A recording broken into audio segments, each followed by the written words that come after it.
Uh-oh. Oh, there we go.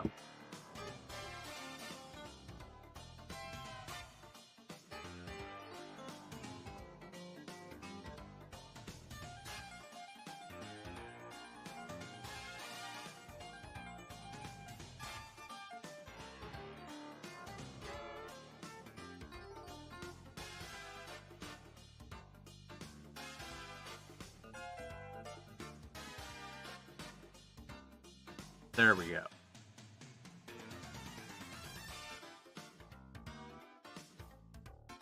I thought I just put it. I guess I didn't.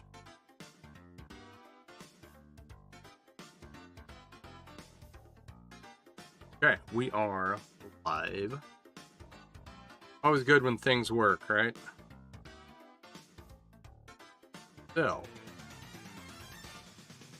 let me know if the music's too loud. I can turn it down. Tonight,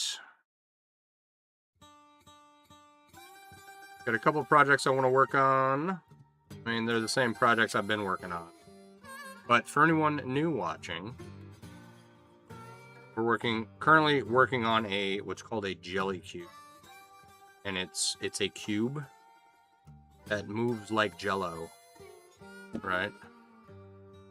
So they're fun little things, and I'm working on this one because I don't need one. I have a larger one, but to make one out of small rings is a challenge, and it's kind of just a testament to your the indefatigability of man. So it's more of a it's more of a statement just to say, hey, yeah, I did that. Make a cube out of tiny rings than it is for any real purpose. Except, they're fun, right? I did not come up with this. A guy named Steven did. And he figured out like the right ring size. He brought one of the first ones he made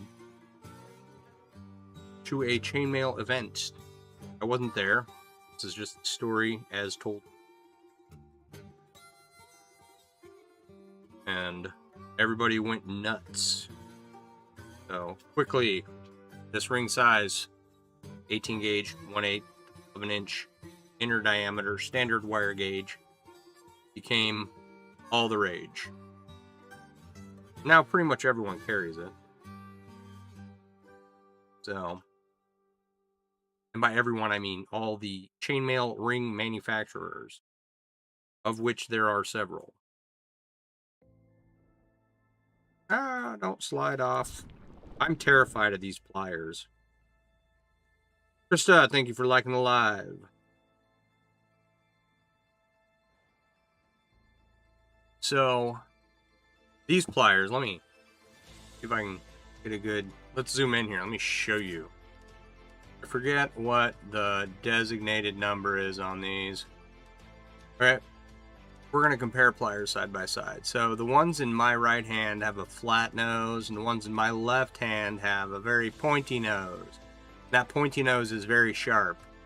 I do not want to hurt myself by slipping with the pliers in my left hand. The pliers in my right hand are also quite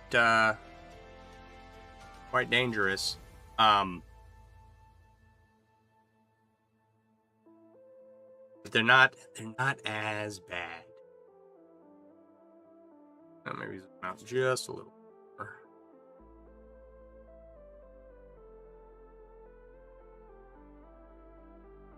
Like I'll give you a slow-mo of what happened when your pliers slip. Okay? If the Xeron, the number's right there. Okay, so the ones in my right hand are called Xeron 483s, right? And the ones in my left are Chisel Nose 487s, okay? So when I slip with the pliers in my right hand, I go and I jab my wrist real good, right? And then when I slip with the pliers in my right hand, I scrape across the tops of my knuckles. And I'd rather the pliers in my right hand slip than my left hand. I'd rather get jabbed in the wrist than have the chisel nose 487 scrape across my knuckles. It's happened a few times on stream, and it's bad. I have a stack of band-aids right here, just in case I hurt myself. There's a surprising amount of bloodshed that goes into arts and crafts. Like, at least once a piece, you know? You jab yourself really good. And if you're making rings, that's a whole other dangerous habit. So this weave, it's called Japanese 4-in-1. It's based off a historical Japanese chainmail weave. Chainmail spanned from the United Kingdom all the way across to Japan in its heyday. And you can find different examples of it from all over the world.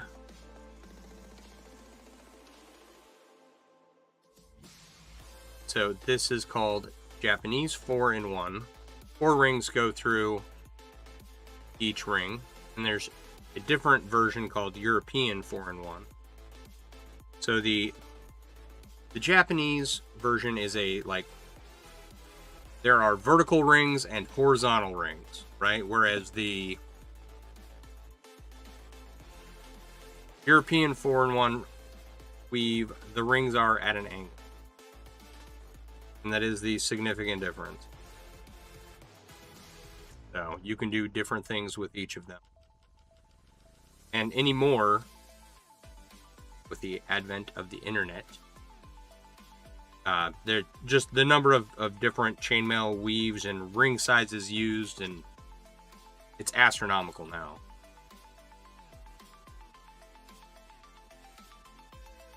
We get, if you take this Japanese 4-in-1 weave and you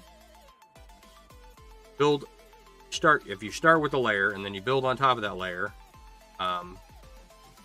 in a kind of offset manner, you will eventually get this cube.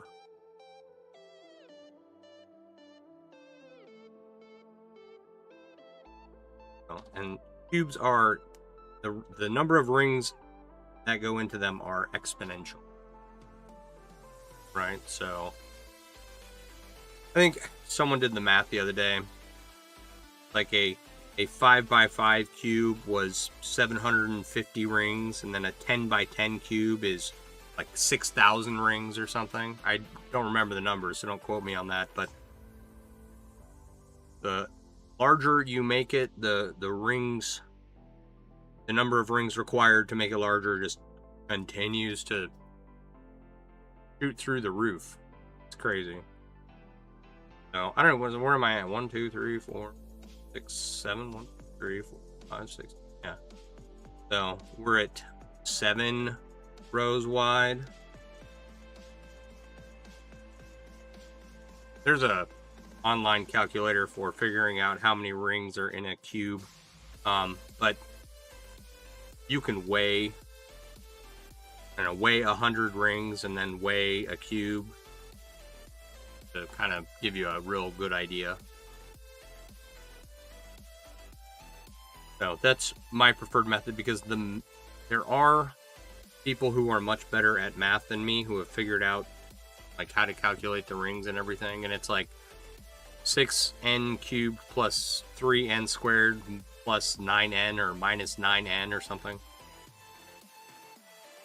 where n is the number of rows you're counting. I don't remember the exact formula, but someone smart figured it out. One of those questions that I do not have, like, if you ask me the quadratic formula, I might be able to spit that out. Like, what is it? AX squared plus BX plus C equals negative B plus or minus the square root of 4AC minus 2A over B something. But to figure out some kind of exponential equation on how to determine the number of rings in jelly cube, yeah. I wouldn't make it, man. I wouldn't make it. Like, there's not a lot of things I'm good at in the world. Chainmail, I am okay at. A job, I am okay at. My employer seems to like me. So, I shouldn't say my employer. My supervisor seems to like me. So. I think that means I'm okay at my. I try to make my supervisor's job easier. And that has been the focus of what I do at work. And I try not to make waves. Seems to work out. Got them all fooled.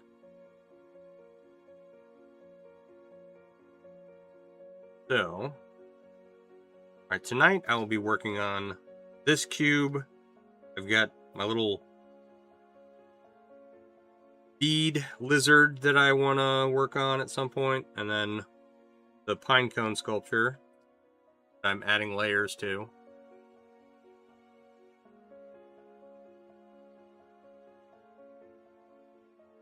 And hopefully I have, well, I did not have time last night to do anything, so I haven't worked on this in a minute. But hopefully there's a lot of progress between now and this weekend. Gotta get, I don't know. I don't have to get anything done. None of this has to be done, right? But I like to get stuff done so that I can work on the next project. I don't know how much I'm going to be able to get done this weekend. I've got a lot of household stuff to do.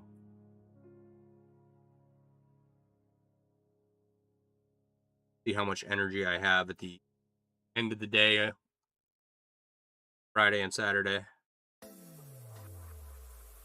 Plus, it's the weekend, and it's summertime.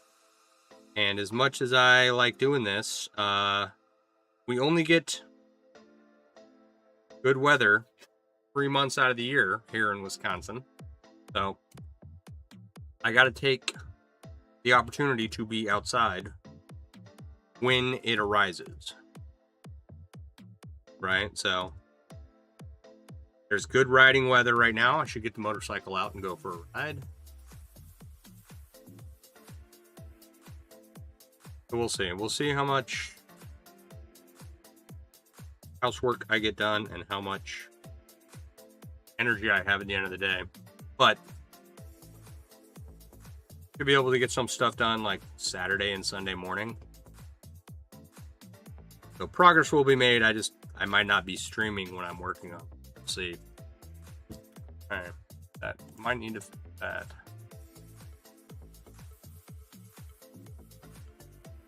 So, how's everyone doing tonight?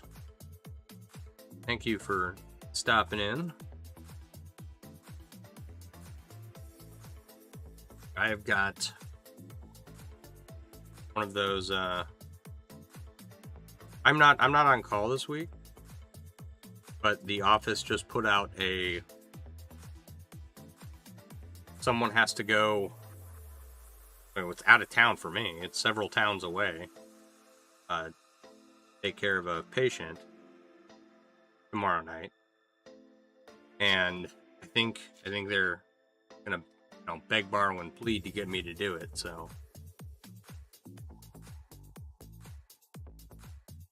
we'll see what happens tomorrow. I have a pretty busy day tomorrow, but should be able to get it all done. Just me driving around in my big truck, seeing patients. I think it's really funny when I pull up to a patient's house in a lifted F-150 and hop out in scrubs and grab my aid bag and head to the door.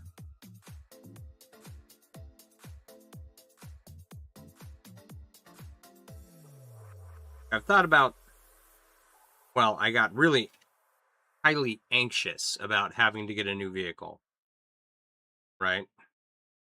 Because I just put a bunch of money into my truck. It's too loud for me. Yeah. How is the volume on your guys' end? Can you hear me over the sound of the music? So yeah, I had to give up my fleet car for work because they said we weren't driving enough miles. You have to drive 1,250 miles in order to keep the car. Well, I was putting 2,000 miles a month on the car minimum. But the way they count the miles is like the first trip doesn't count because that's the same as having to drive into the office. You don't get paid for driving into the office, right? Well, often my first trip is 30 miles away, right? So, the way I was counting the way the miles were showing up on the odometer of the car was different than how the corporate office was counting them. So, pretty sure they did that to nationwide. They just got rid of all the fleet numbers. Not 100% sure about that, but it sure sounded like they were done providing cars for everyone. And I looked at other positions, and all the other companies specialize in what I do. Everyone drives their own personal vehicle, right? Which is fine, except for the fact that I have a lifted F-150, right? So I was like, all right, well, let me figure out if I need to get a new car. What am I making? Sienna, I am making what's called a jelly cube, right? It is, this is bright aluminum rings that I'm using, and it's a measure to the indefatigability of man. I'm just making this as big as I can, essentially. I don't have a goal in mind. It's just a fun little chainmail fidget toy, right? So it's just what's the word? It's tactile and textured, and they're just fun. You can use, like, some people use anodized aluminum rings to make them.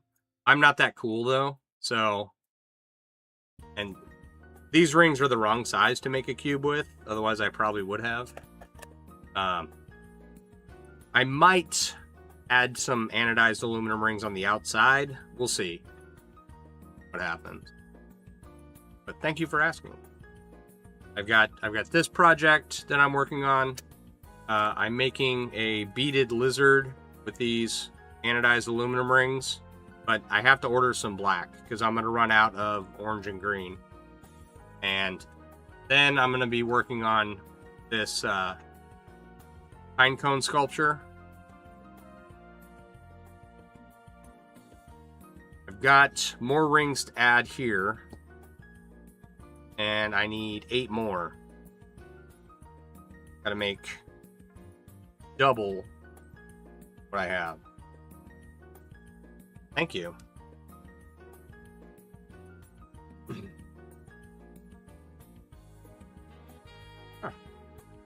So it's largely just a piece to say that I did it. I've made one before, fairly large. I think it was like 15 rows wide with 20,000 rings in it. Thank you for the follow.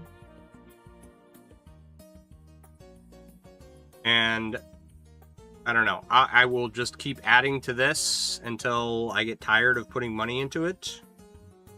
Or I want to do something else, or someone pays me enough to take it off my hands. Entirely possible.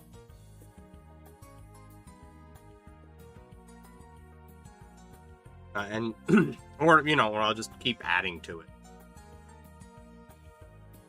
But it's a fun little project. They take forever. That's kind of half the enjoyment of this hobby. I think John, he's not in here tonight, but he was talking about different types of fun. This is type 2 fun, where the process is arduous, but the reward is what you enjoy out of it. And then type 1 fun is like roller coasters and jumping off diving boards and stuff like that. So, a lot of work, and then you get something cool at the end.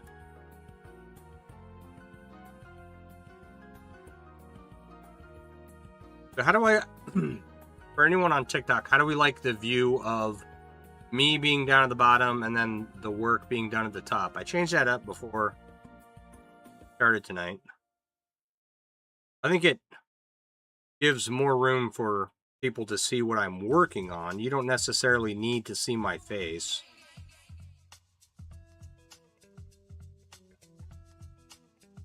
You like it? You like it with the work at the top?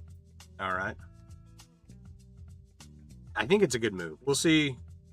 We'll A/B test it, as the online gurus say.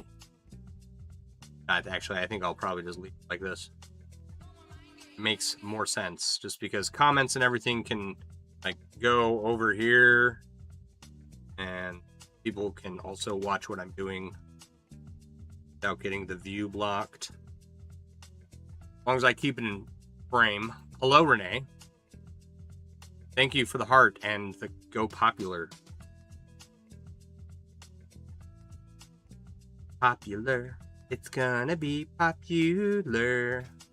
Where's that song from? Like a Disney song or something.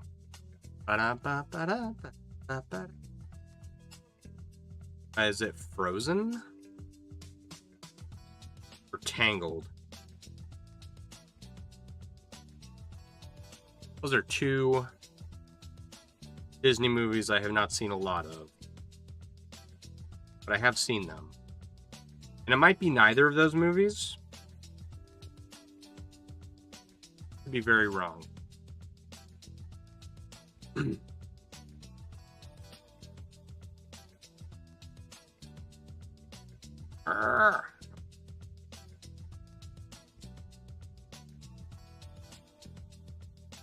Like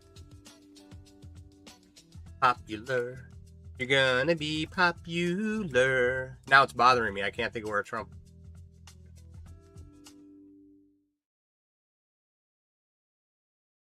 All right. Oh, it's from Wicked. Okay. There's a musical I have not heard a lot.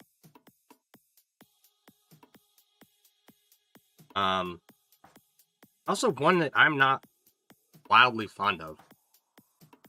Right? Like, I lump Wicked in with, like, Chicago. Yeah, it's a musical. Yeah, it's okay. It's kind of fun. I'm not the biggest fan. I'm not gonna lie. Now,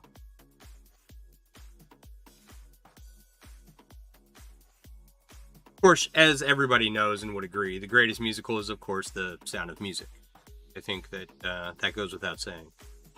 I'm just kidding. I've only seen The Sound of Music 177 billion times because my mother watched it every day of our lives as we were growing up as children. Thank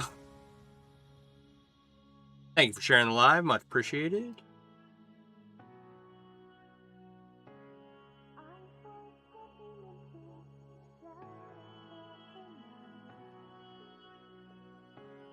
it wasn't. So what? There was Les Miserables, The Sound of Music, and The Phantom of the Opera. And by far, The Sound of Music was the one that we watched the most. I don't think there were like movies, actual VHS tapes of The Phantom of the Opera or Les Mis that we watched as kids. Right? Like, I don't know if no one had produced or recorded a Broadway performance of those two musicals, but we did not have those in our house. We just had the CDs, and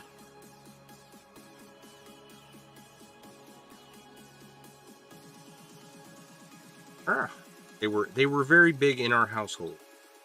And then later came, Moulin Rouge and Chicago and a couple others. And Wicked was okay. I saw it at the Majestic Theater in San Antonio.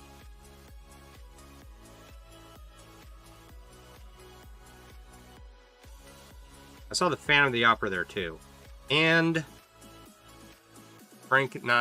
Young Frankenstein.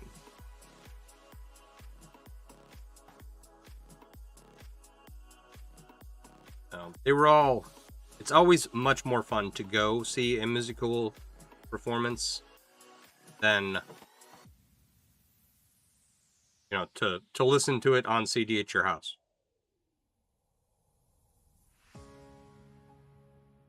Or to act it out as children, sing all the lines.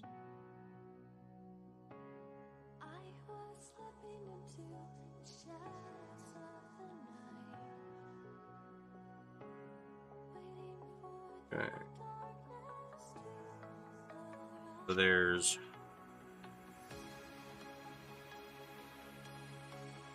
we're at the point where this cube has some definite definition. It's just going to do this as it gets bigger, right? Like, this is it.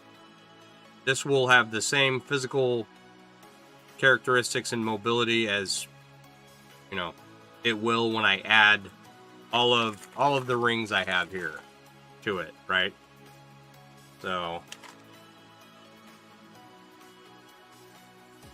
there's not going to be much change. It'll just be larger, and the larger they are, the more fun they are.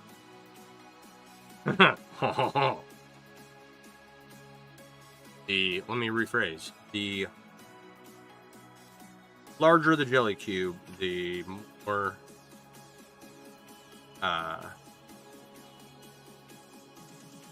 fun they are to play with.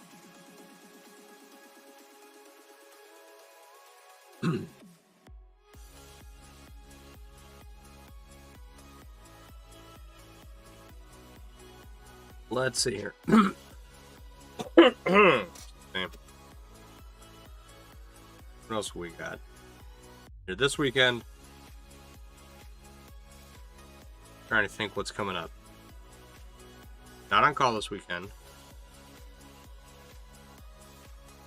We've got to fix some vents that go. The exit is on the exterior of the house, and the vent covers need to be fixed. I need to clean out my dryer vent tubing. I need to,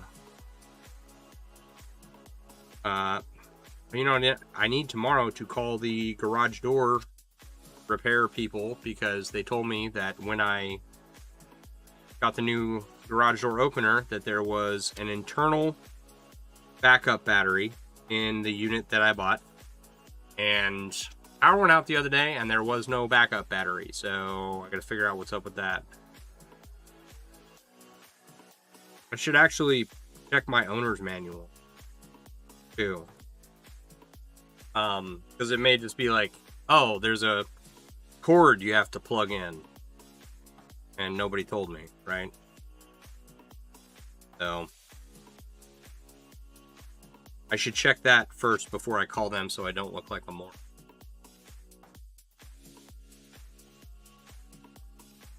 Then I gotta mow the lawn. Gonna be a busy weekend. Lots of stuff to do. I did get the visors for the window visors for my truck. Got new ones to put on that match my fender flares. And I'm going to order a remote start kit to add to the truck because I'm tired of having to go out in the winter and start the truck and wait 15-20 minutes for it to warm up. So definitely need a remote start kit, and the one I want is on sale through the end of this month. I'm gonna try and pick it up next. And I've got my kid's birthday, which I'm waiting on one of his presents to arrive. I got him some shirts and a plushie, and I'm waiting on the plushie to arrive. Then I gotta order his big present, but birthday is set up, his friends are invited.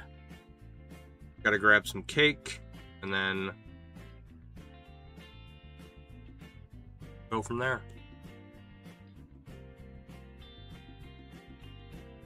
So that will be next weekend. There's also an employee party next weekend, and I don't see my coworkers that often. I see them once a week, right? I go into the office once a week for my job, and that's the only time, unless I run into them, like we cross paths at a patient's house. That's the only time see them. I talk to them frequently on the phone, and we have a online meeting every morning, but nobody has their cameras on or anything.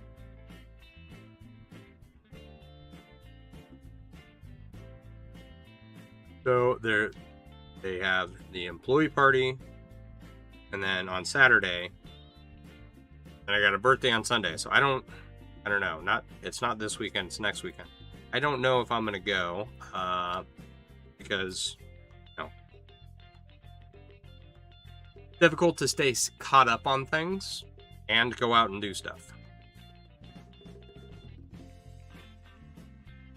It was like one or the other. I suppose as long as everyone's alive and fed and all that, it doesn't really matter if you get behind on things. You can always scramble to catch up later, right?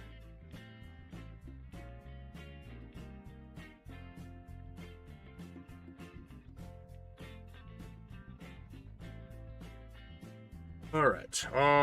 Almost done with this row, and then I'm gonna probably make a bead for the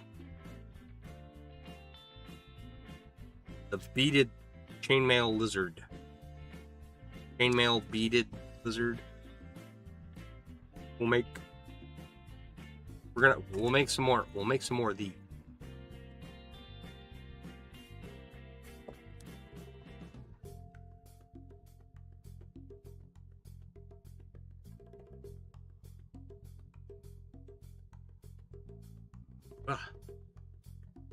Those is it.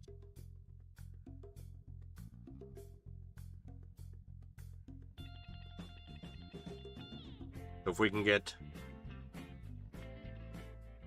a little bit done on this cube, a little bit done on the beads, and then a little bit done on the pine cone, I will feel successful.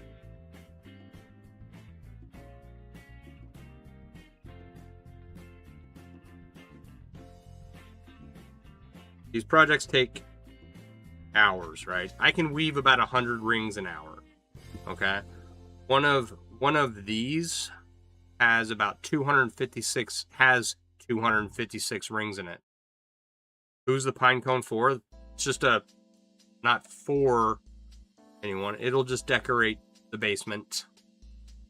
So these take about 2.5 hours, right? All these projects take just a ton of time. That's, I don't know, that's part of the fun. But it does make it does get arduous after a while. The Pinecone may go missing.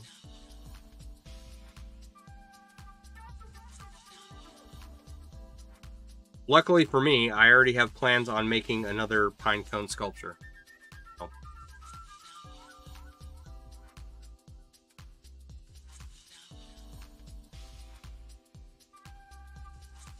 Alright, so that is one layer. From beginning, when I started, it's 36 minutes for just one row added to the side of this cube. Okay. That's not too bad. And I may have slightly started earlier. But we're gonna move on to bigger and better things. Can't just stay working on one project all the time. Now, I know people, they work on, you know, stuff to sell, right? And they crank out a bunch of jewelry and stuff. And more power to them. I don't like making the same thing over and over and over again.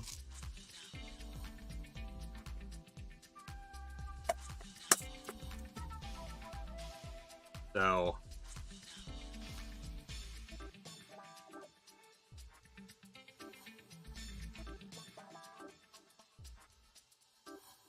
I've done, you know, several bracelets and necklaces, and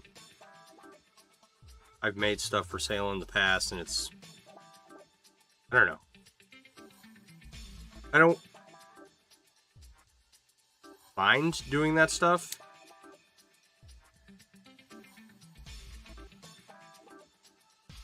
But I feel like this is much more creative, or it's much more creative for me.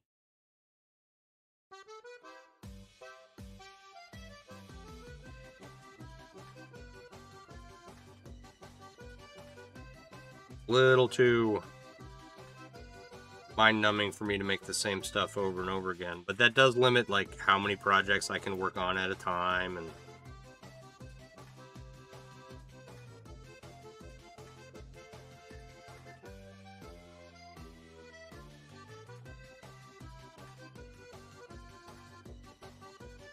like this one, you know. So I have all the rings I need for this Pinecone, right? Ziggy zaggy zaggy oi oi oi. Yeah, little polka music coming across on Streamlabs. I have all the rings I need for the Pinecone, right? I have some of the rings I need for this. I'm probably gonna buy more rings for this cube, right? But for this lizard project, I gotta order some black rings. Like, now I gotta wait till I get paid. So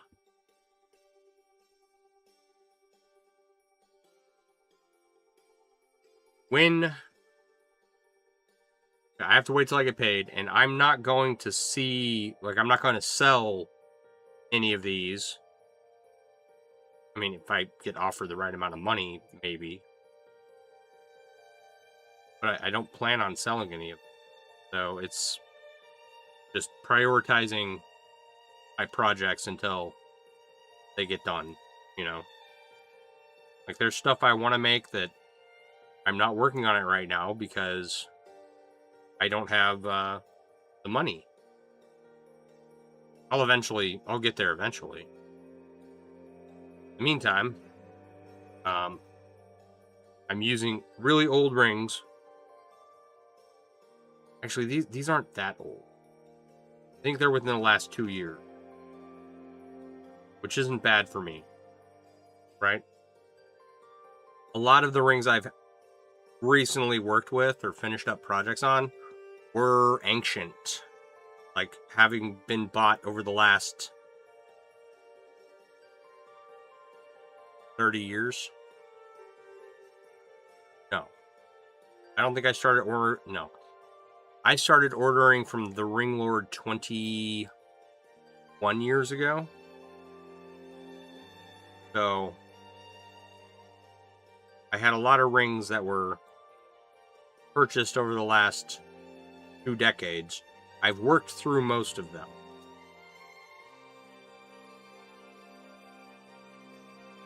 So I don't have many of those left.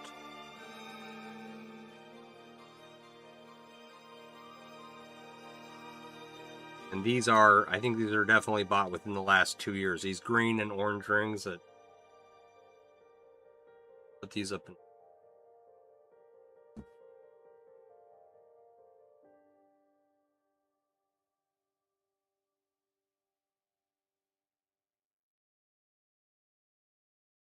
All right, where are we at?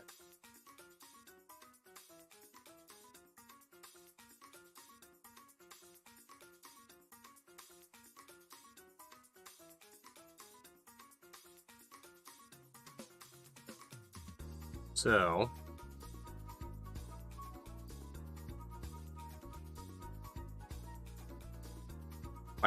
my point was, right, I don't have a lot of rings on hand anymore because my goal was to work through all the old rings I had, and I'm pretty much done with that.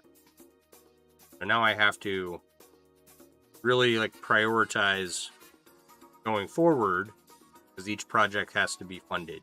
You know what I mean? Does that make sense? I used to purchase a lot of rings kind of without any plan as what I was going to do with them. And that has changed. Right? Alright, I need this to be 31 rings long. 8, 9, 10, 11, 12, 18, 19, 20, 21, 22, 23, 24, 25, 26. 8, 9, 30, 31. Alright, we'll add these 5 rings. Then we'll fold this 1-in-1 chain in half and start weaving it together. Make a bead. And eventually, I weighed out the orange and green rings, and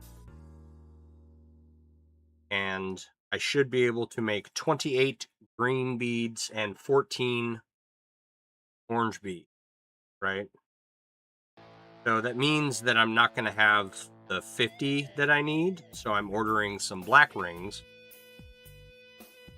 to add into the piece. And for the, I keep saying beaded chainmail lizard, and if anyone's wondering what that means, it's just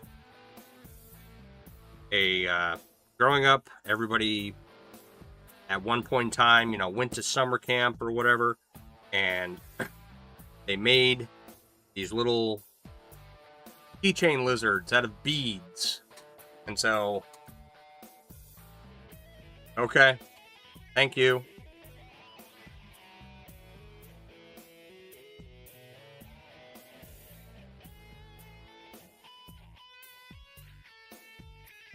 So I thought, hey, you know what would be cool is if I made a bunch of chainmail beads and then ran a cord through them like everyone made when they were growing up.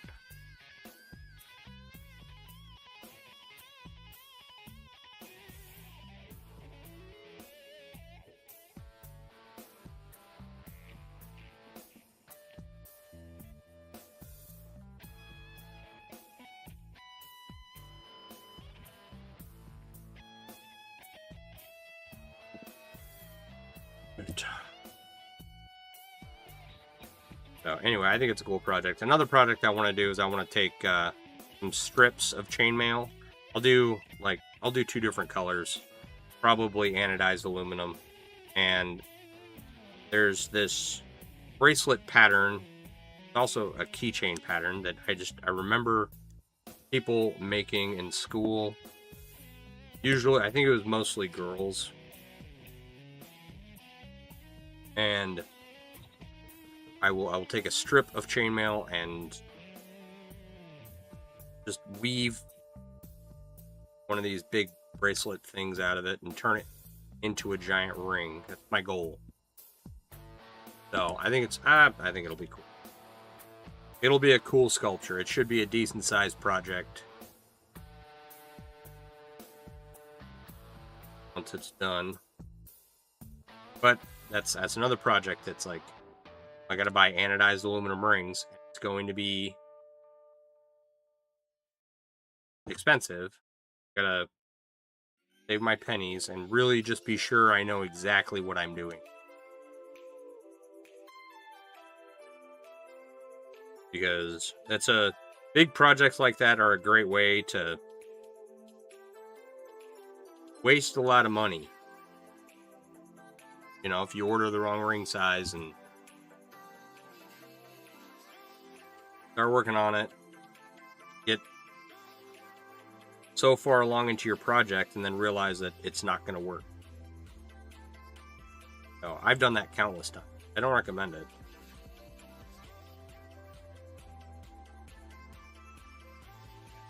If you're gonna start making chainmail, you should really know exactly what it is you're going to be doing. And so definitely spend some time on the chainmail forums and websites and Facebook groups and whatnot, and do your research and ask questions, because the more you know getting started, the better off you'll be.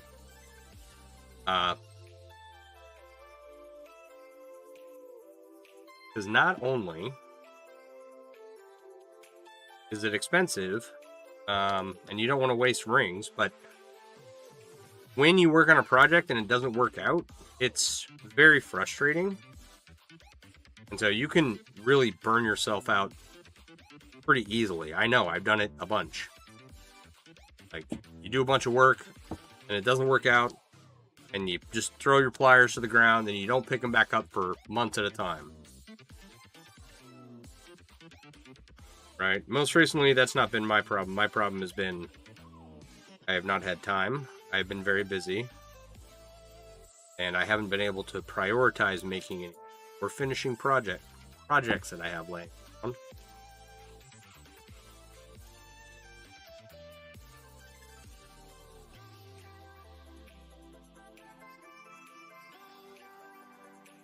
I have just been working.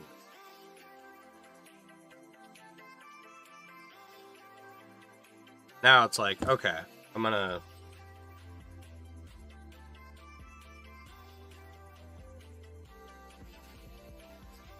take some time, and I've got a bunch of projects to finish still, and I'll get to those. And I'll spend more time on those on the weekends when I have more time. I don't necessarily want to stream working on old projects that it's really difficult to use this workspace because some of the projects are pretty large.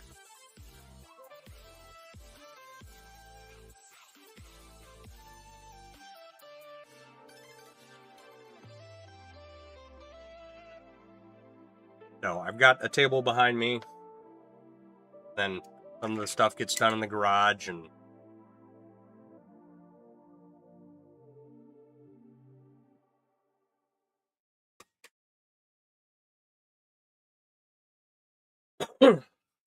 you have, I need to make a video of that. I have a package here. I'm gonna open it. I don't want to show you the person's address. I will probably make a video of me opening it though, because it is intended to promote the product, and so I will do that later.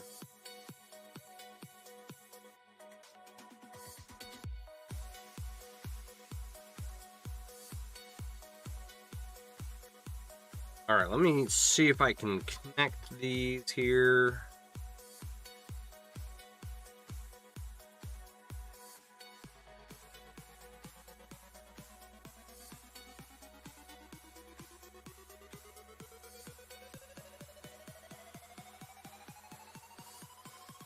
It's always a Bit tricky.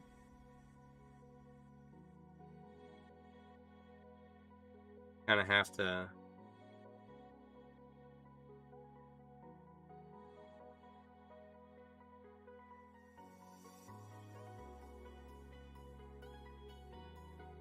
See if I did that right.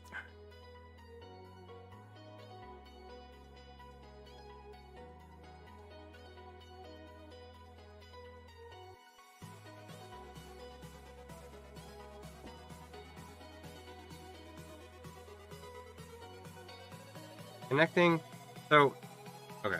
Connecting the ends of rings is, or the ends of chains is always a pain. But I think so far I think I've managed it.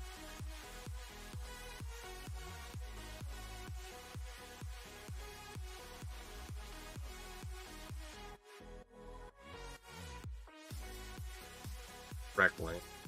Alright.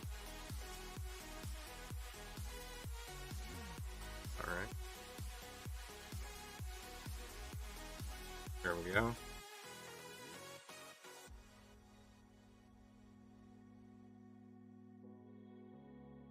One more. Should be net, and then we should be able to move on towards this. If I did this correctly.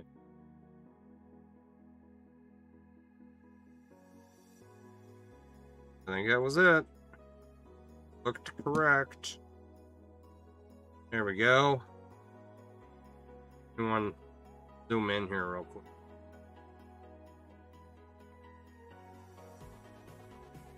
Okay, so this is what we're making.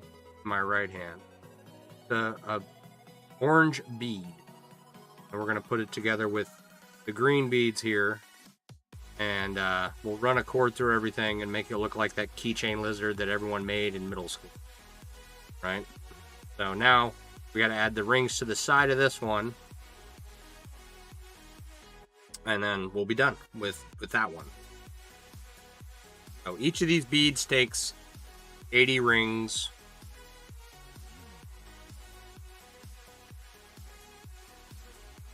Okay.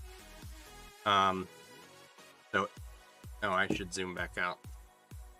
80 rings.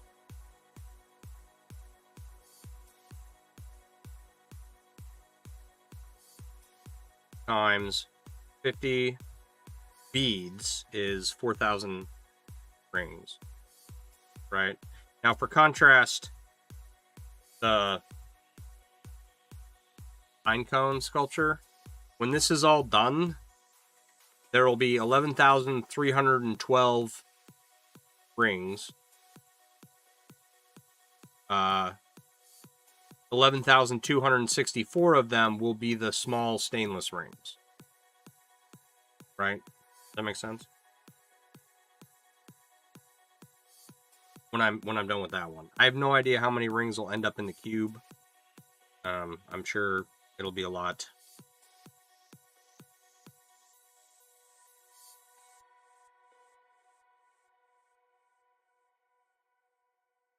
It'll probably be more than that. I do have one cube with 40,000 rings in it.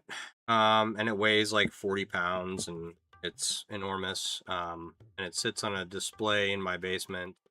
A really cool project. That is my biggest project to date. But it only takes about between 15 and 20,000 rings to make a shirt.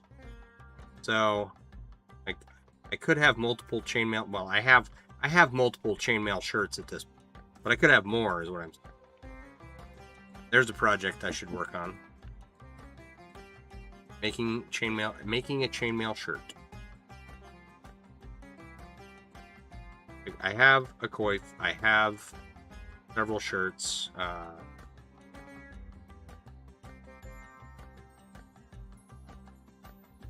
don't know.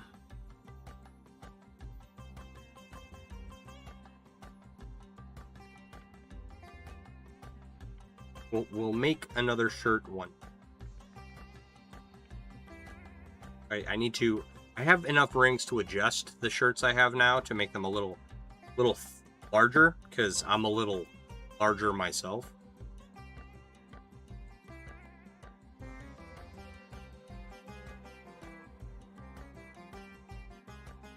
Gotta do that. But I don't have enough rings to make like a matching coif and bishop's mantle. So I'll have to figure out something else for that.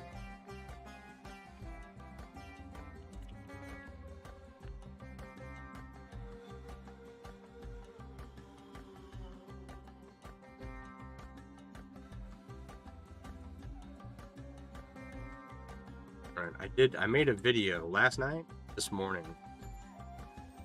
Might have been this morning. No, it was last night. Of my chainmail balloon dog sculpture and all the tricks he can do. That went over pretty well.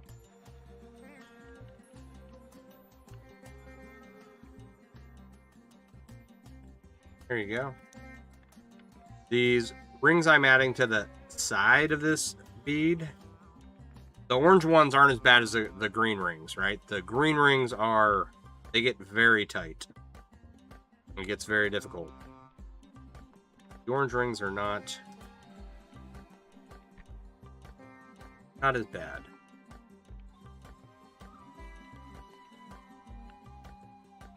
It does get difficult to work just because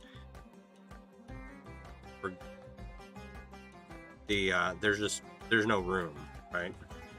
The difference is the reason, like, I don't know if you can tell, I can kind of squish this orange ring, whereas the green ring is rigid. And the reason is, I believe, they're both the same size rings, but these are saw cut, and so a little bit of the metal was removed. Okay, and these are pinch cut. They're machine cut, the orange ones. And so none of the material was removed, and so they are slightly larger. And it's just, a 1/10 of a millimeter, but that adds up over time. And so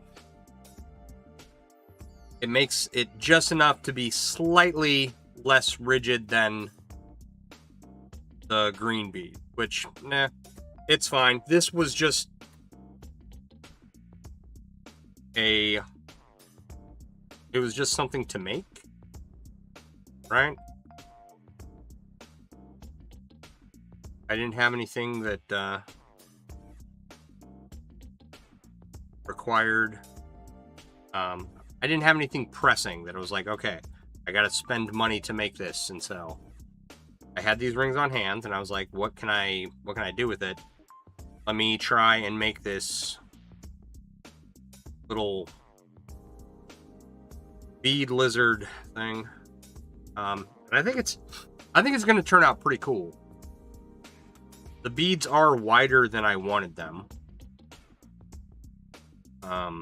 Nothing I can do about that now.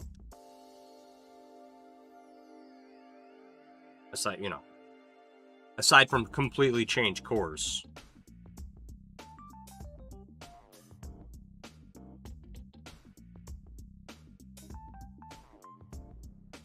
Down through here.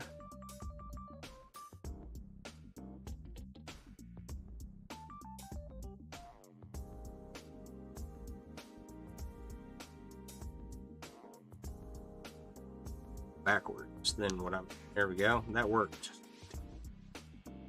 Okay, so that's the last ring on this side, and you can see it kind of closes it up.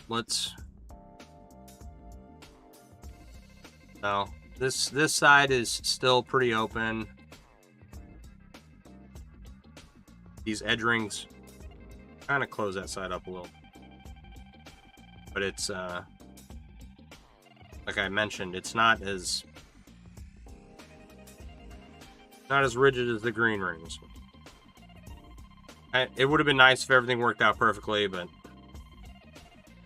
like I said, I'm literally just using up rings because I had them on hand. And so the fact that they're working for this at all is perfect. Did I do that wrong? I feel like I did that wrong. Nope, that's right.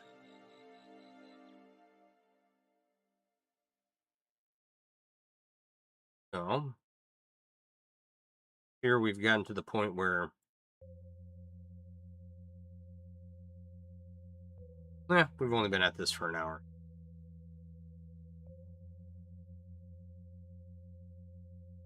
I've got 9.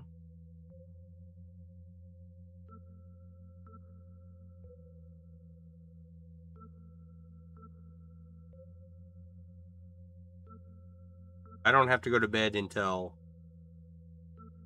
Well, I don't have to stop streaming until 11. Hopefully. We get some work done. Alright, we got a layer done on the jelly cube. We'll do an orange ring, or an orange bead, and then a green bead, and then... Roxy QZ, what's up? How are you?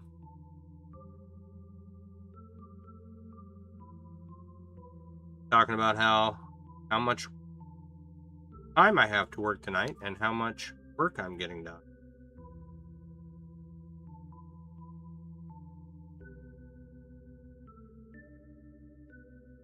I'm an hour in, and I've got a layer done on my jelly cube, and I've almost done with one of this orange bead here, and then I'll make a green bead, and then I'll work on the pine cone, and then we might switch to, if we have time.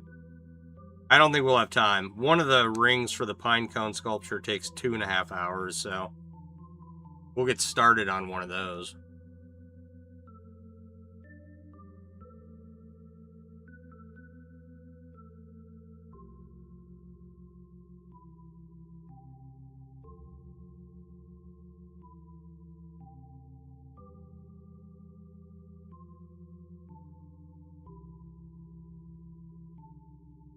We'll see.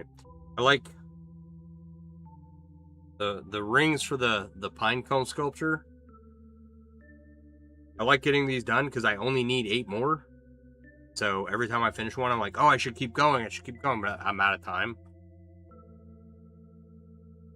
I have to, like, I don't know, go do my job or go tend to family and make sure people are fed. And no, but I do want to finish this sculpture because it's in my way, and it's one of the pieces that I've had everything I needed to finish it for a while, and so I want to get it done and back up on display.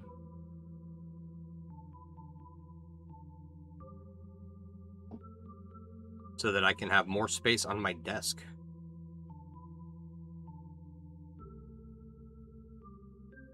That was another thing too. I had a bunch of clutter on my desk, right? And I did not want to deal with it.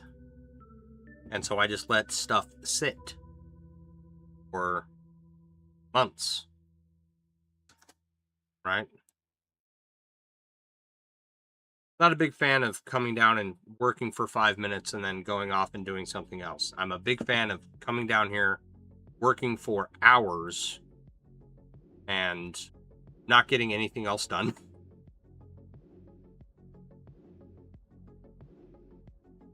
No, I'm a big fan of coming down here and, you know, like, knocking out some real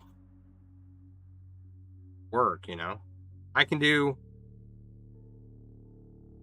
100 rings an hour, right? Sometimes more, depending on the weave, depending on what I'm doing. And so if I put a 12-hour day in, that's 1,200 rings minimum, usually more, usually significantly more. And so, like, really, it's a great way for me to get a bunch of work done. And it's very satisfying when that happens, because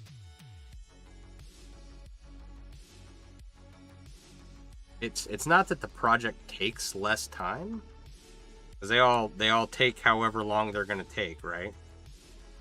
But chainmail's one of those hobbies where it takes a lot of work just to see a little bit of progress. All right, so this is the new one over here. right? And then we have 5. We are up to 5 beads. But this is an interesting weave here. You can see this center ring. It goes through 4 rings. And then on the underside, the weave is called interwoven 4-in-1. And it's like if you mashed 2 layers of European 4-in-1 together. And it makes this really nice, excuse me, weave that is both that you can use as a chain and as a sheet weave, which some weaves are chain only, like this is a full Persian necklace. See if I can get that to focus.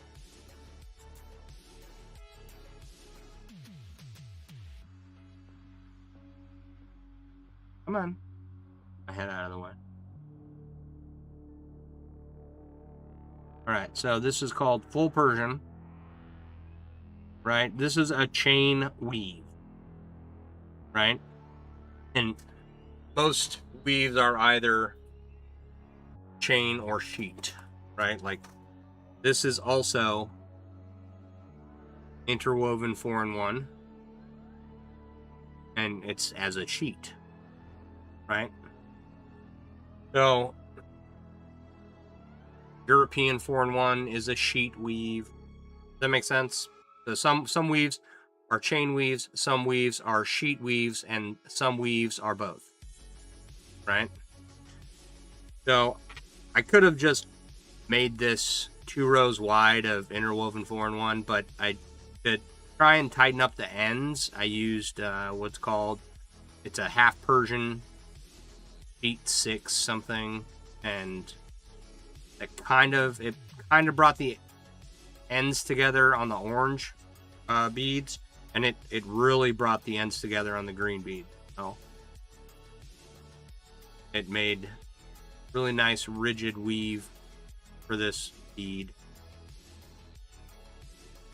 So, all right, let me zoom back out here.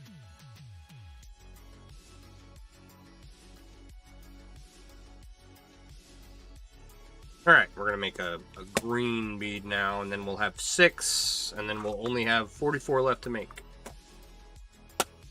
Looks like I'm gonna have a pile of beads here. So till we have 50, and I need to order some rings for this. This is that's not just 2 minutes. There. I need to order some black rings. I'm gonna use black, green, and orange beads. Because I don't have enough orange rings to make. I need 25 green and 25 orange, or 50 of the same color, right? But I don't have enough orange. I only have enough orange to make 14.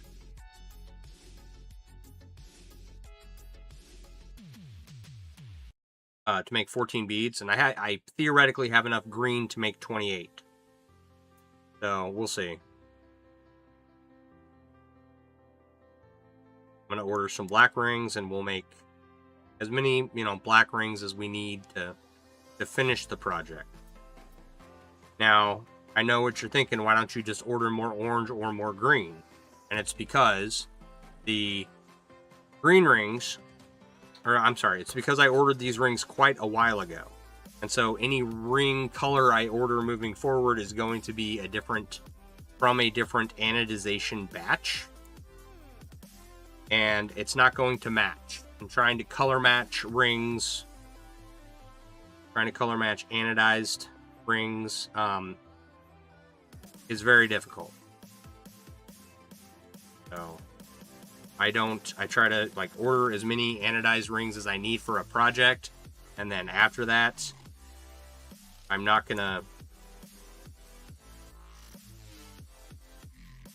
I try not to order more rings because the new rings you order won't match up.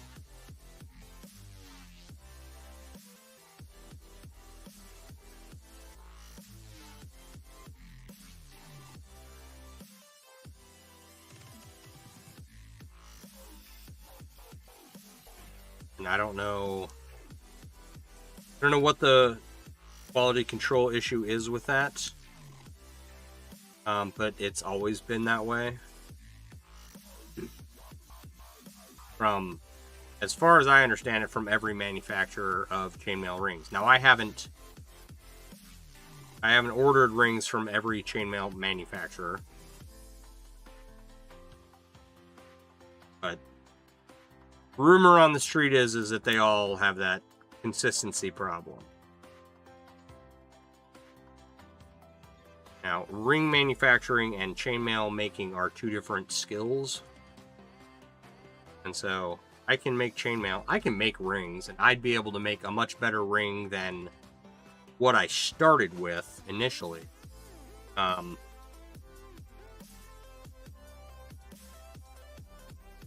I use like hand clip rings in the beginning.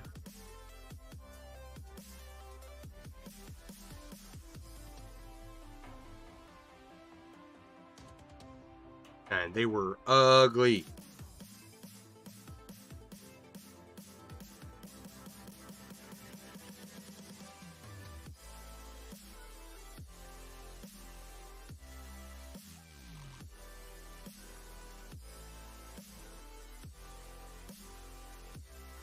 But anymore, I think I could make a decent quality chainmail ring. But I have no intention of ever making anodized aluminum near my house, right? It's a very chemical heavy process. Not that there aren't people that do it, like hobbyists who do it. There are. But, yeah, it's not, I don't want to do it.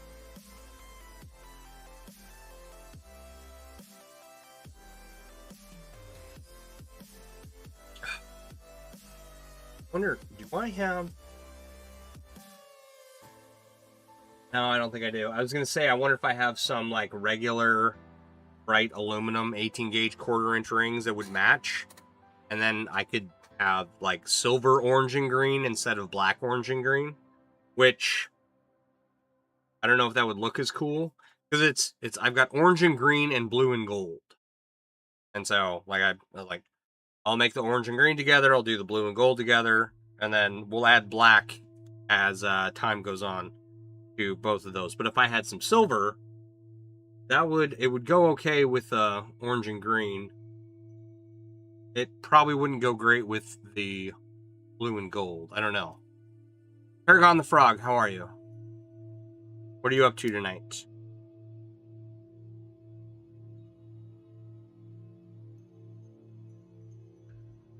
Welcome to my ramble.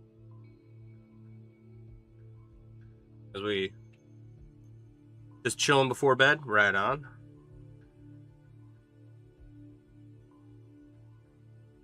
I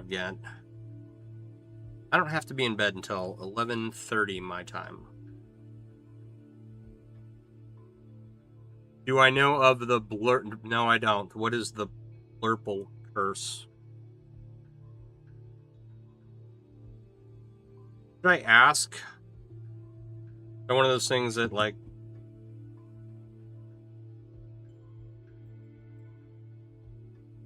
oh, the purple shows up as blue on some cameras. I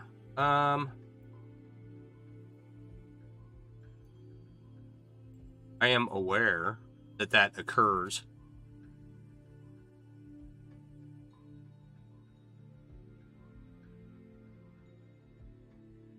The only thing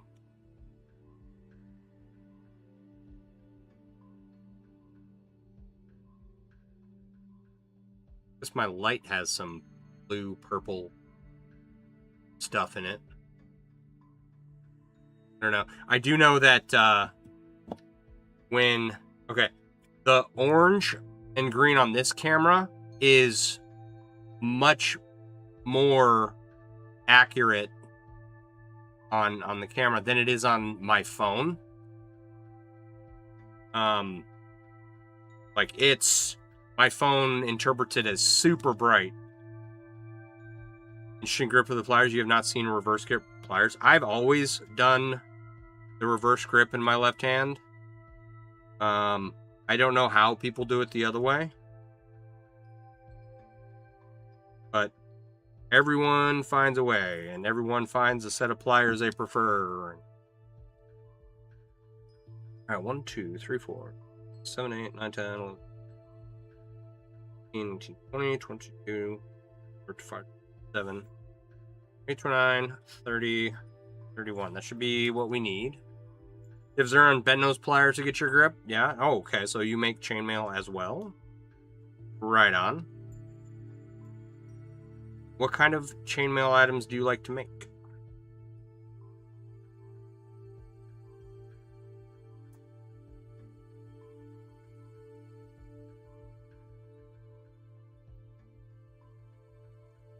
The number of people who make chainmail is still a tiny minority in the world. The largest group, like the largest chainmail Facebook group that I'm aware of, is on Facebook, and it has some 30,000 people. Now, compare that with any knitting group or crochet or sewing or whatever that has millions. Byzantine weave is your favorite, but you only do jewelry, no armor. Right on. Right on. I'm trying to think. I have some Byzantine jewelry right here. This is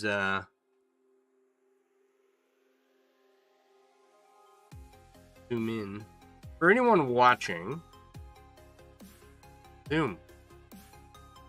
I command you to zoom.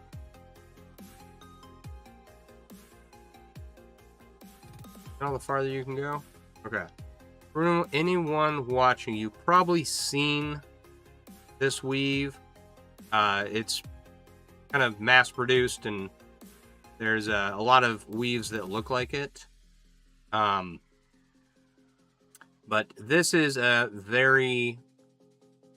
So there's like European foreign one, which is what you see the chainmail armor on in all your movies like Lord of the Rings or Kingdom of Heaven.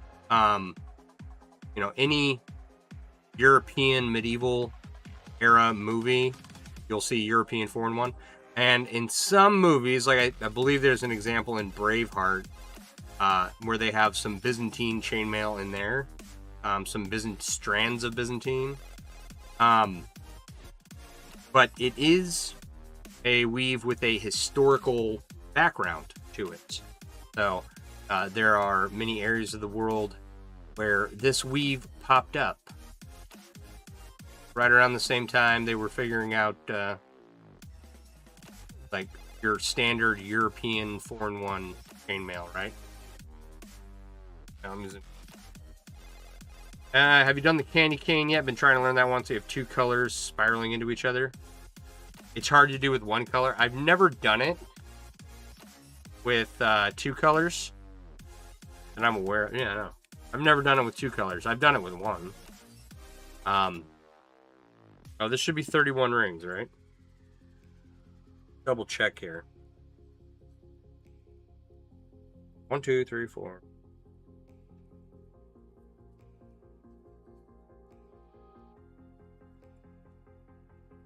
Okay, yeah. 31 rings. No, I've never done candy cane cord. I did it once. I don't think I've done it again since then. And not, you know, for any particular reason. I've just never had a reason to. So, but I have an idea. Someone offered an idea to me. That was to use candy cane cord. Mech, what's going on? TikTok is dumb, so you're over here? What is TikTok doing? Anyway, hi Mech, how are you? What was I saying? Something, candy cane cord. Okay. So, the rings I use... Twitch hates you. TikTok's dumb. Twitch is hating on people. Let me see. This will make more. I ban you. There we go. Okay. So this is 20 gauge 3/16 stainless steel, right? Very kind of a frail little ring. Someone asked me if I had just tried to make candy cane cord with this. I thought, you know what, that's a great idea. I should try to make some candy cane cord with it and see if it also makes a rigid ring when wrapped around on itself. And so I haven't tried that yet, but I'm going to try that eventually. Now these are, so this is a, come on, focus. This is a 2-part weave. The inside is full Persian 6-in-1, and the outside is a boxed variant. All right, and it's called Sandworm. All right, and I've got 8 here. I need to make 8 more so that I can add some more rings to this Pinecone that I'm working on here, that I thought I was done with, but then I decided to use up the rest of my copper rings, and so I'm making more of these rings. Mech, how you doing? Is TikTok slow? Is that...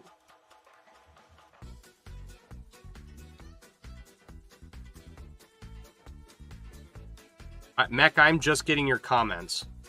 It looks like Persian, but you've only done it once or twice. Love the weave. You know how many things you can make that works being... Yeah. It's kind of been an experimental goal of mine. Use small rings to make big rings, and the more rigid they are, the better, because they will hold their shape better, and, you know... Because I can make a bunch of rings out of box weave, but... Yeah, I wonder what's going on with TikTok, because, like, no one's over there, and I just got your comments. So... Alright, also assuming I didn't see the message. I think in Skyrim, the Whiterun guards have Euro 4 and 1 and companions Japanese. Been forever since you last played. Oh, yeah, I have never played Skyrim, so I wouldn't know. I've never seen anyone else point that out, but it's very possible, right? From what I understand, Skyrim is a kind of medieval style game. You fight with swords and armor, and you love looking at chainmail in video games. Yeah, it's like when you're out in the wild and you catch... Okay, so I was at a patient's house and she had a chainmail bracelet on. It was regular European 4-in-1, right? But I was like, oh, hey, yeah, awesome. I know exactly what that is. That's... Alright, so Mech holds both his pliers upside down. I've seen a few people do it that way. You have more control and less likely to hit your eyes. I think that's fair. Yeah, it's like when you cut with a knife, be sure to cut away from yourself so that you don't stab yourself. Like when you're using pliers, be sure to point them both down so that... Some video games, you seem to have shiny metal mesh instead of actual chainmail, but some have actual weaves. Yeah. Yep. Okay. Okay, so the armor for all the main characters in The Lord of the Rings is all done by Weta. It's, you know, as real armor as it gets, pretty much. And then they wove together a few million rings of PVC for all of the orc armor and armor for all the non-main characters. Anyway, if you go read up on the Weta Workshop's what they went through for Lord of the Rings, it's intense. Never hit anything other than your hands, man. Your cuticles when you were first learning hated you. Yeah, I'll bet.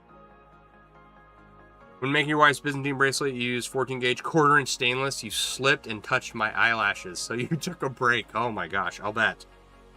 I'll bet. I have, I don't remember what I was working on. It was something. I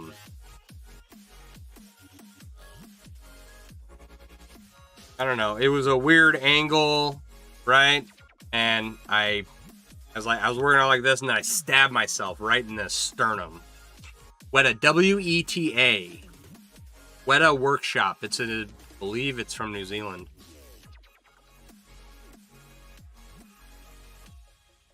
But they did all the Lord of the Rings props.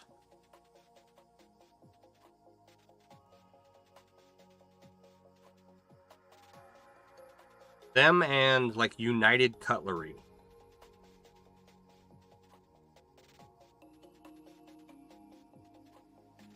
Maybe United Cutlery just did the reproductions. I don't remember.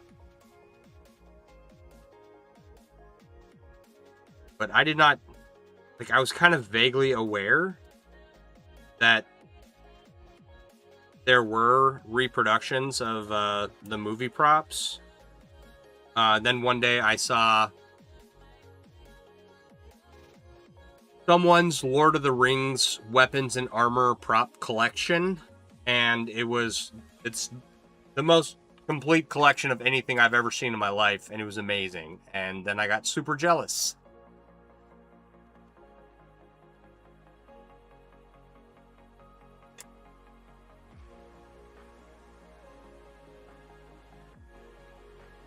In the sternum, I thought you were going to bring up the Ringception cube and your pre-bandaged fingers because you just expected to gouge your hands. Yeah, I've got my stash of band-aids right here for when my pliers slip, and these 487 chisel nose Xuron pliers gouge my knuckles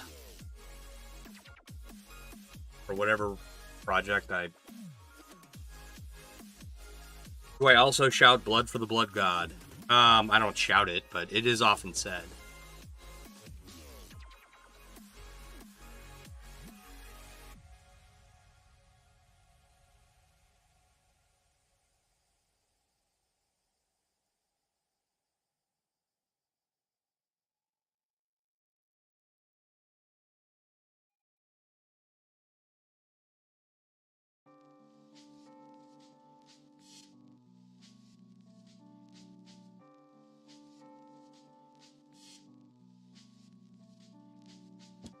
Hope I did that right.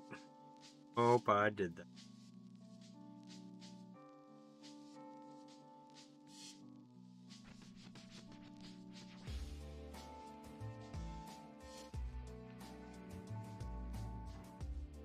Oh man, yeah, that's why you don't have chisel nose. You had to buy 2 pair of Xuron 483s. It's night and day with the different grips, yeah. Richard Toddy, how you doing? Richard, if you're not seeing me respond, it is because I guess TikTok's being really needy tonight. I don't know. So everyone's hanging out over on Twitch.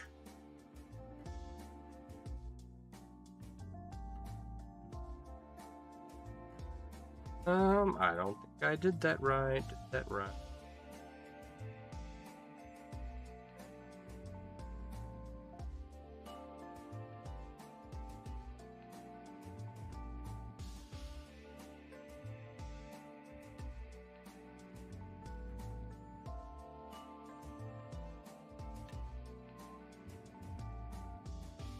If I keep going and I'm wrong,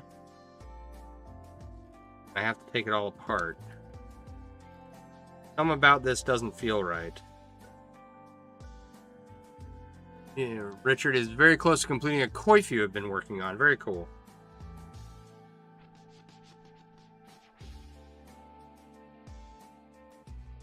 Yeah, the different grips on the new Xurons, I love them. Black grips. Okay, something's off here.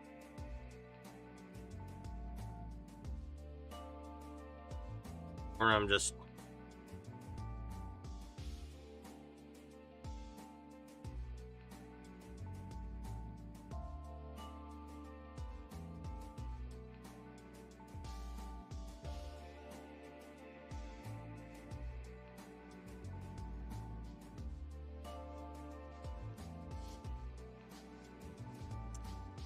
I'm gonna attempt this again. This is the hard part, right? Connecting the ends.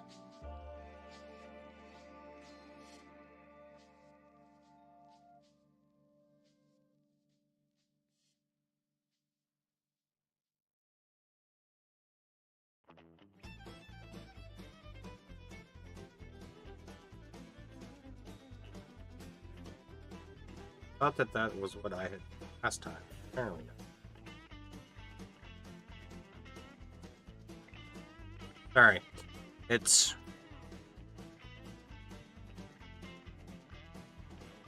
a little froggy.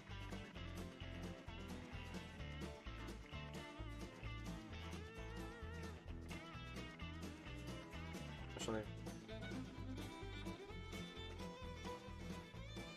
it's not.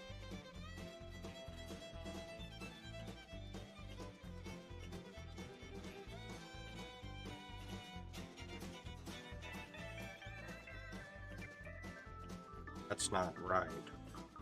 I'm doing some.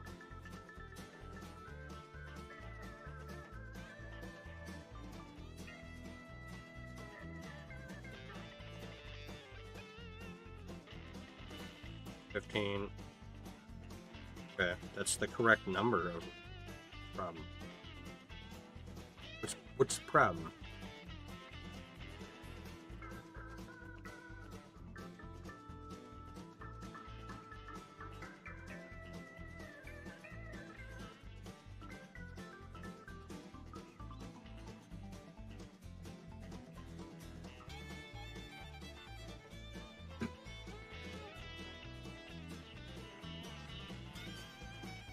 Yeah, Richard, if I got Richard commenting over on TikTok, so I'm assuming that he feels ignored because he's like 20 minutes behind.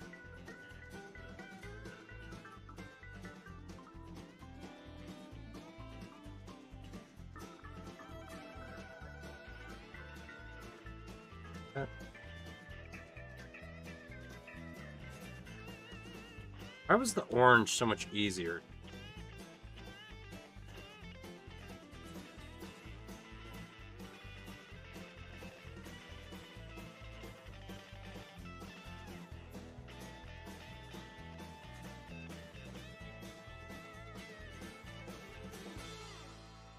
You're okay? You're just chilling? Right on. Okay. Yeah, I'm not ignoring you. TikTok's just slow. I guess. I don't know.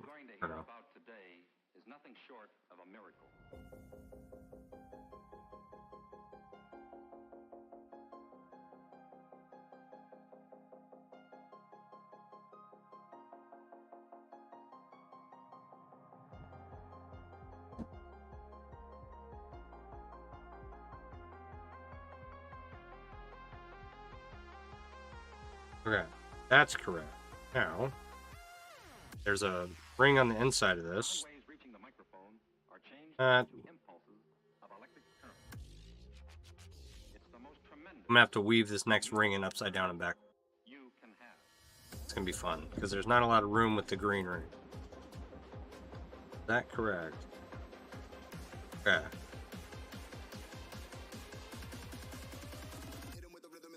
I'm missing a ring on the inside of this little loop here. I think is the.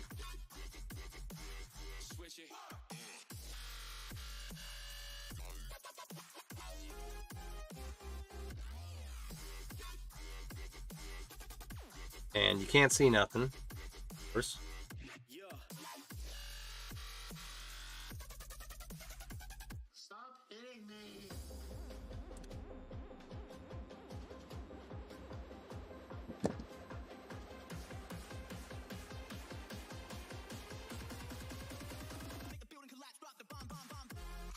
Alright, so it's kind of a, like, hope you did it right kind of deal. Because you can't see anything. Alright, there we go. I think I did it. That looks correct. Ta-da!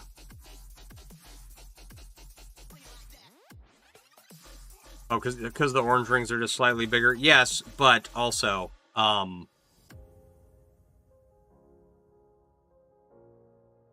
The green, I don't know, in this light, it's a little bit more difficult to see.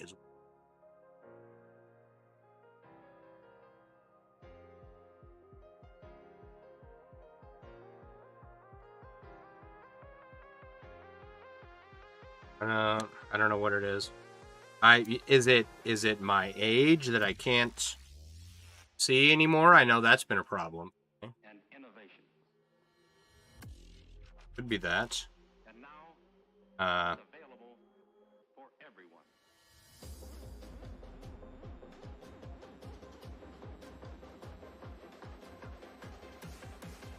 I know I got new glasses, but did that fix my...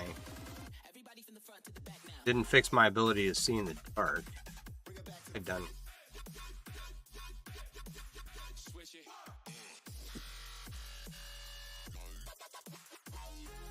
There.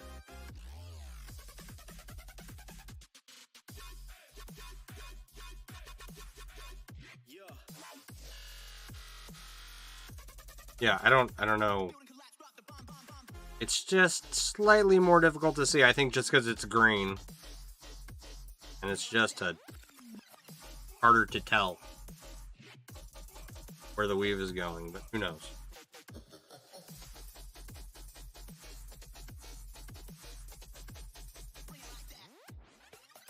Alright. Have you seen The Odyssey? Has anyone seen The Odyssey? I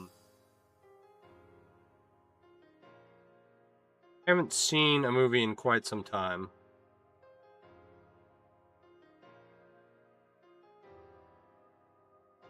I don't have any intention of going to go. I was just wondering if anyone had and what you thought.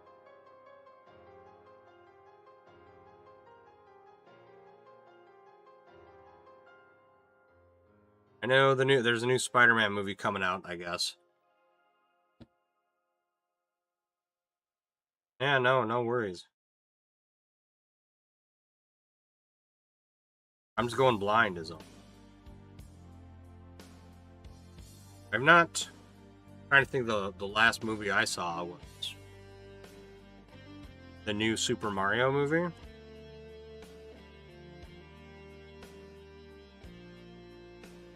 Which I didn't play Super Mario Odyssey, so I don't have... Like, there was a lot I didn't understand. When does Peach have a sister? I guess she always did or something. That was news to me.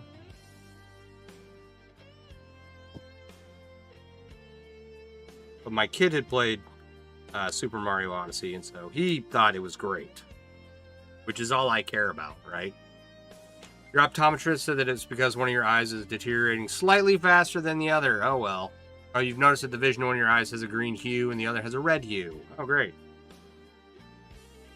Is that like you're slowly going colorblind? Is that the diagnosis there?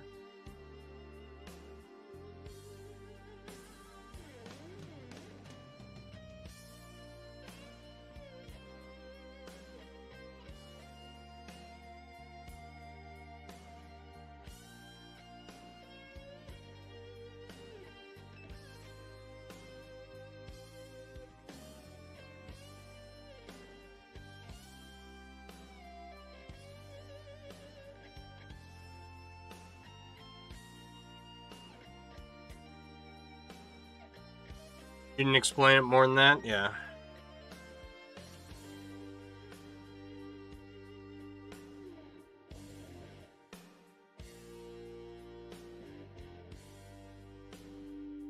Cones and rods in your eye that pick up color. Or...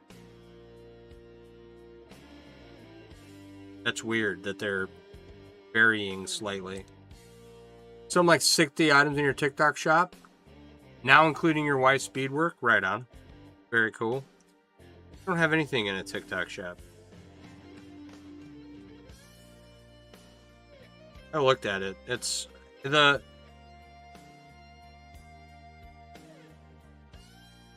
If you were making handmade stuff, it makes sense to have an integrated platform. Right? Like back in the day, Facebook Instagram. Who else? Like all of a sudden, everyone had an integratable shop that they wanted you to upload all your items into, and I wasted a lot of time trying to comply with every platform's demands for my website. And I said, screw it. I shut down all the shops. Like this is it. It was ridiculous trying to keep up with everything.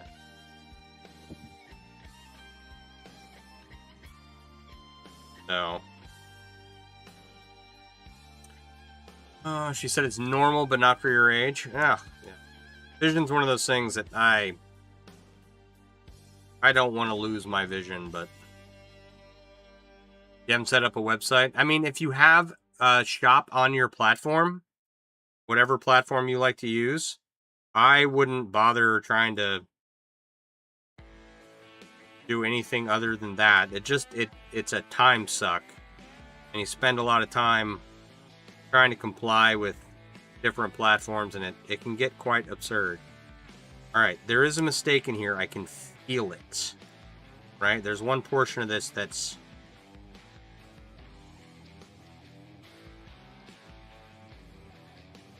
not. See if I can spot it.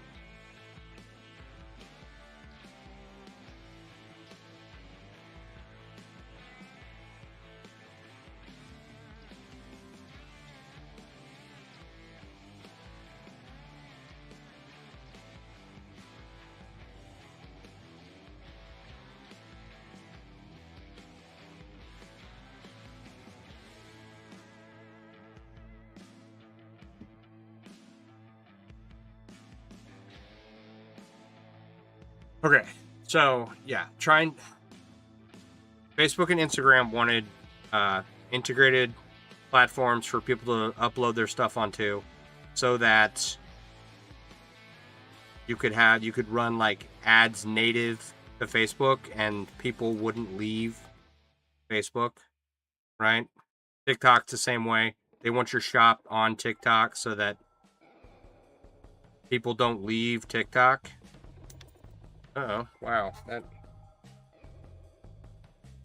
all the way across my desk. And so I don't know. It would be worth it for me to pay someone else to set up everything for me. But it became this time suck because I was, instead of working on my own website or designs or whatever, I was working on trying to comply with what these platforms want.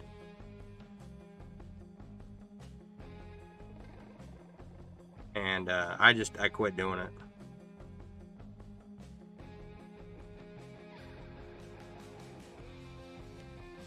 No, I don't have a TikTok shop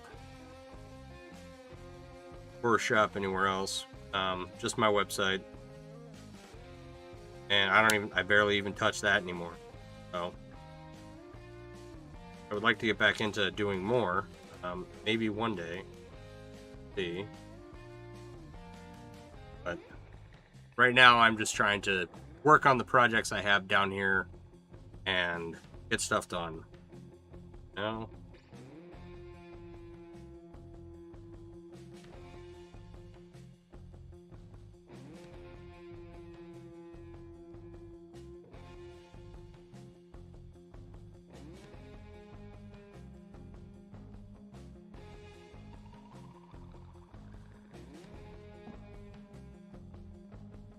Where there is.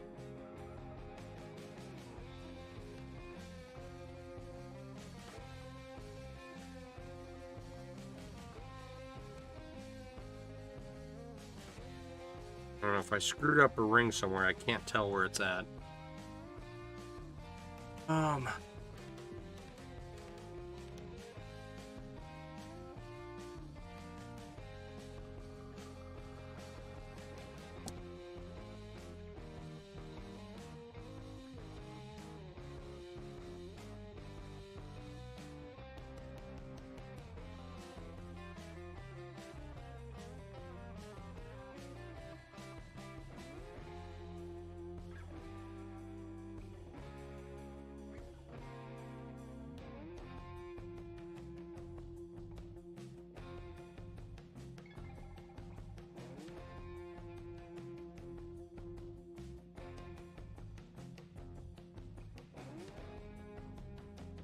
Alright, that all looks correct. So if I screwed up, I can't tell where. Maybe it's, I don't know. Maybe it's just going from the green rings, or from the orange rings to the green. Nobody makes you bleed your own blood, so you don't shout blood for the blood god. All right, have a good night, Richard. Thanks for stopping by. Yeah, it's Thursday. It's almost the weekend, so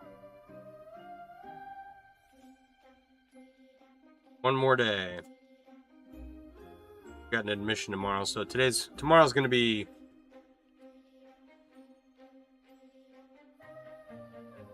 a long day.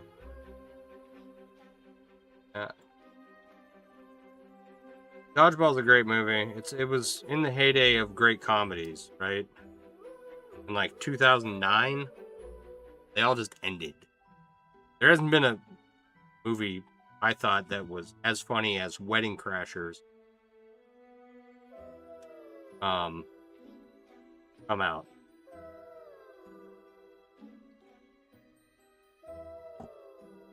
That was the era of Anchorman and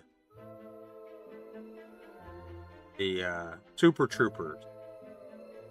I know people who have never seen Super Troopers. It's like, what?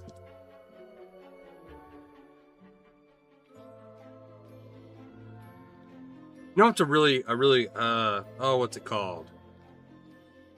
It's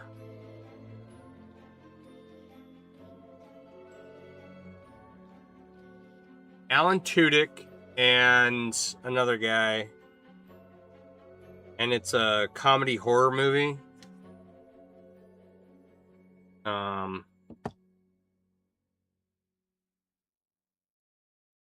I think I own it.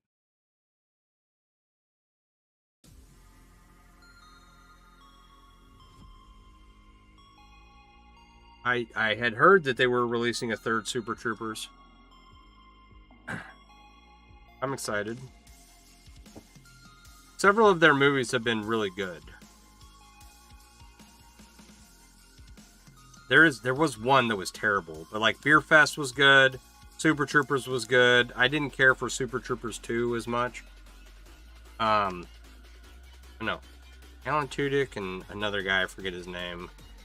But they go up and they rent a cabin, and then like these teenagers convince themselves that these two guys are serial killers, and it's hilarious. Am I talking about Quasi? I don't think so.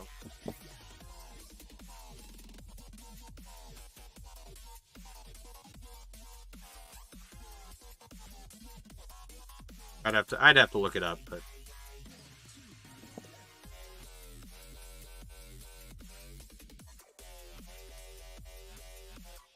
oh, you mean Quasi? Am I talking about Quasi, the Broken Lizard movie that I didn't care for?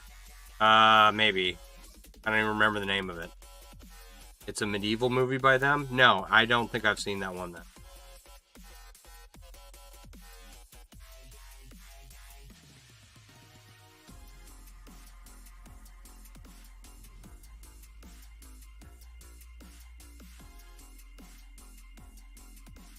A medieval movie by Broken Lizard that I haven't seen. Interesting. Is it any good?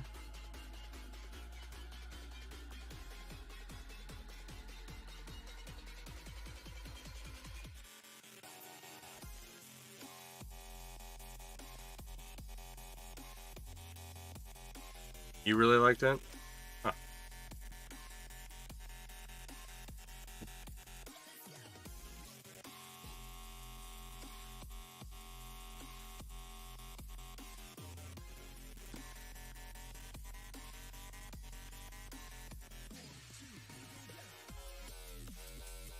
Well, I'm not, it's not that I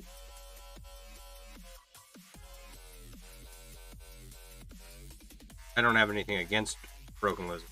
I haven't liked everything but I would give a medieval movie like that a try by them. Alright, I screwed up. I miswove a ring. Now we get to backtrack.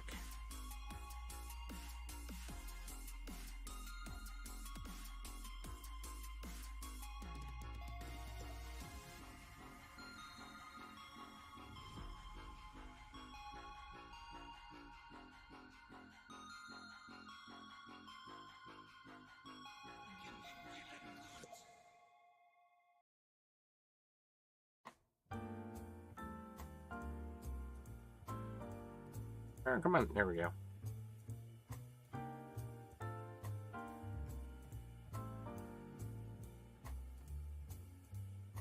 Okay. There, I hope that's fixed.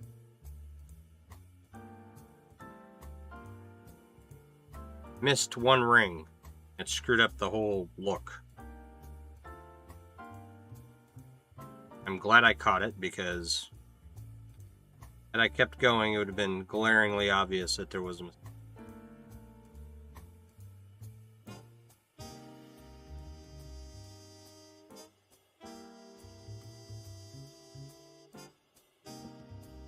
Another, it's good. Dodgeball, Super Troopers, Wedding Crashers. And just great movies came out during the early 2000s. And then I haven't seen anything as good since. I'm trying to think.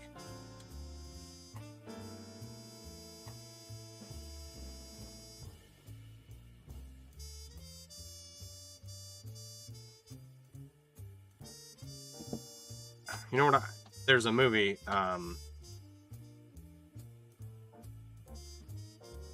It's called the Alan Tudyk movie. Are you talking about? Yeah, I'm talking about Tucker versus Dale.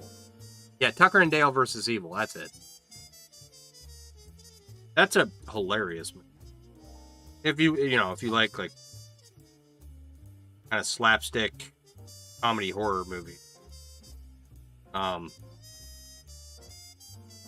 Like, that's one of those movies that I rarely watch movies.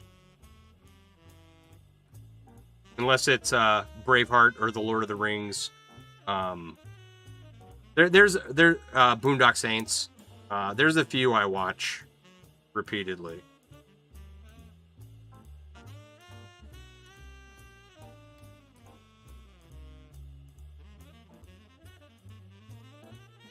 Any rate.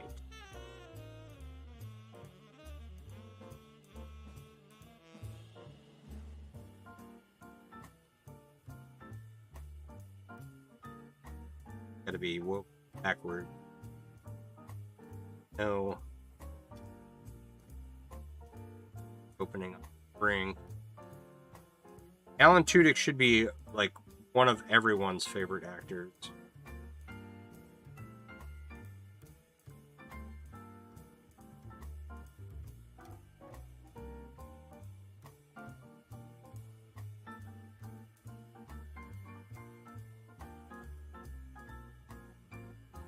One of my favorite things about him is his voice acting, right? Of course, but he did the voice acting for the chicken in Moana.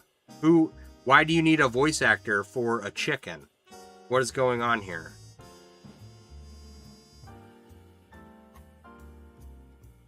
All right, we have six beads.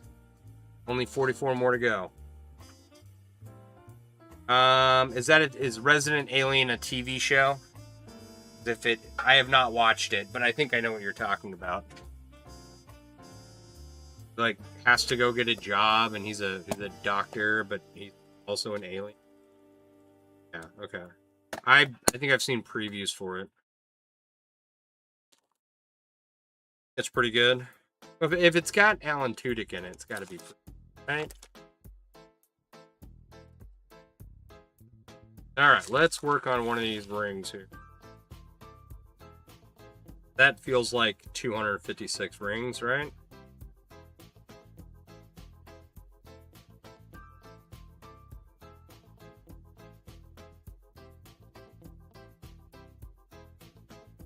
See how much we can get done.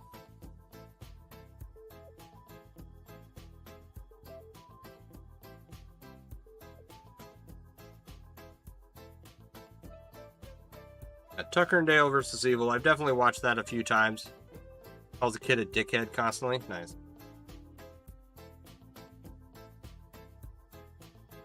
And